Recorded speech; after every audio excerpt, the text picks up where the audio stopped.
Some of these ICs pack the thinking power of a room full of these old-style vacuum tubes. We currently employ a programming language that we call BASIC. While these home computers may be the rage nowadays, Shore says the wave of the future in computers is in networking. That's in hooking up these smaller computers to larger computers across the country.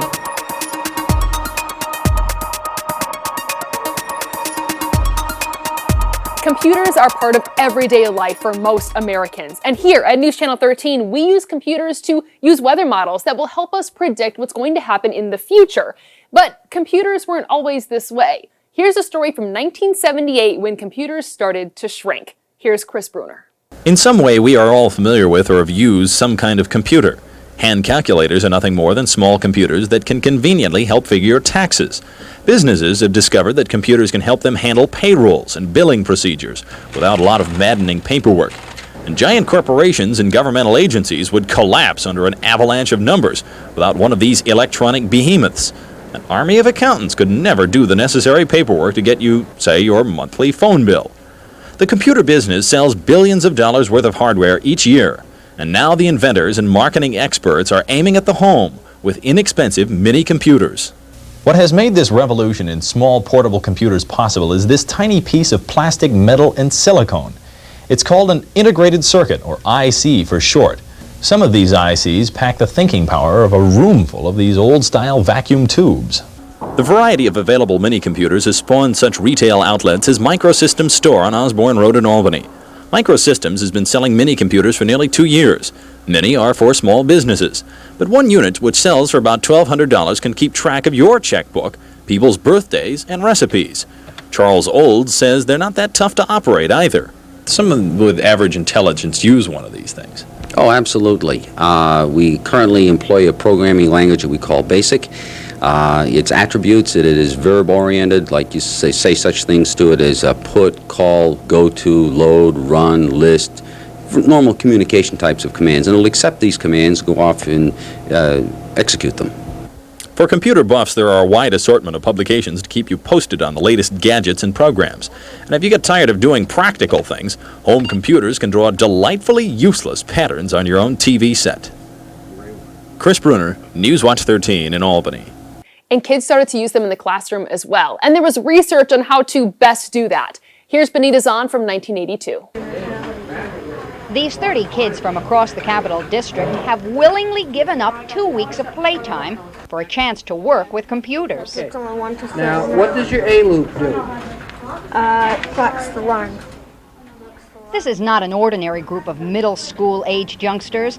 They all have experience working with computers, and all are judged to be above average in intelligence. So they've been turned into guinea pigs of sorts. The 6 teachers, all math and science teachers, are studying how gifted children solve problems and how they use computers as problem-solving tools.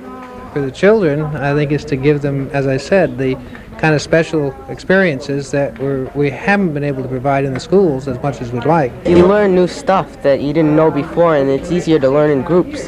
You can work at your own pace if you want. As part of a series of graduate courses at the State University at Albany, the teachers worked out the problems the kids are tackling. When it's all done, the teachers hope to have a better understanding of the needs of these gifted children and how computers can be used in teaching them as well as the average student. Come the fall, these students will go back to their classrooms, and the teachers will sit down and process what they've learned about the students.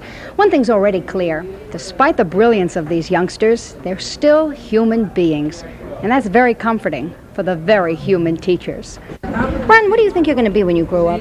I have no idea. Benita Zahn, 13 News, Albany. We started to hear terms like work from home and computers being interconnected. Does that sound familiar? Well, in 1982, Benita Zahn reported on a futuristic life that is now all too familiar to all of us. I can't think of anything else that I've ever seen on the cover of Time magazine and Newsweek and U.S. News and everything else all at the same time. It's a device that's time has come, and the fact that every school that we know of, every school in the area is teaching computers, obviously it says here they come. And if you don't have that computer literacy today, you're going to have trouble succeeding in the next century. Rosenfeld has armies of company in his perception of the future with computers. In those ranks is Robert Shore of Westinghouse Computers. Anything from keeping the books at their small business to keeping a mailing list for the church. They've got something that they want to do or that they have to do, and however they're doing it now is not adequate, it's not right. And that's where home computers come in. But Shore worries that too many people nowadays are buying home computers for jobs that are too small, like keeping the checkbook straight. While these home computers may be the rage nowadays, Shore says the wave of the future in computers is in networking. That's in hooking up these smaller computers to larger computers across the country. You can, for example, start to do a good part of your work without ever having to go into the office. And that means you could live in Hawaii and work in Albany, as long as you could afford the phone bills or other connection fees. You'll be able to shop and bank and do transact all kinds of personal business from your home. But before that day comes, we'll all have plenty of practice with computers, from their use nowadays in toys to microwave ovens. So whether we want to get with it or not, we are. Benita Zahn, 13 News, Albany. Eventually, virtual reality became popular, and the headsets of today don't look that different than that of the 90s when it started to be mass-produced. Here's Chris Bruner from 1995. Looking dignified is not what virtual reality is all about. It's about getting fully immersed in a computer-generated game that lets you move through an environment. Oh, it was pretty nice. It made you dizzy, but other than that, you could see everything so good. Computers Etc. of Colony Center introduced the machines today, and part of the magic is in the headset. This current model weighs less than 1.5 pounds. It has independent eye focus adjustment knobs, one for each eye, 32-channel stereo sound, and even a voice-activated microphone so the players can communicate. Two of the games, Dactyl Nightmare and Zone Hunter, pit you against another player. It was very interesting. Like when he told me to look down, I looked down and I was like wavering like I was going to fall over. Then there's the boxing game. It's you against a burly computer-generated thug. First-timers spend a lot of time on their virtual reality backs. But after just a couple of rounds, Mike Keene figures he's ready for Mike Tyson. Let me go November 4th.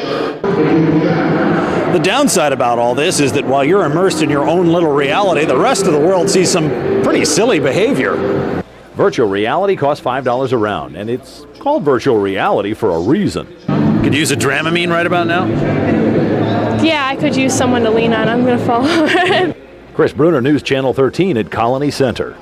Now there's experimentation with artificial intelligence. Programs like ChatGPT are changing industries, and supercomputers are becoming more powerful all the time. In August of 2023, the National Oceanic and Atmospheric Administration installed new hardware in its supercomputers, increasing weather and forecasting capabilities by 20%.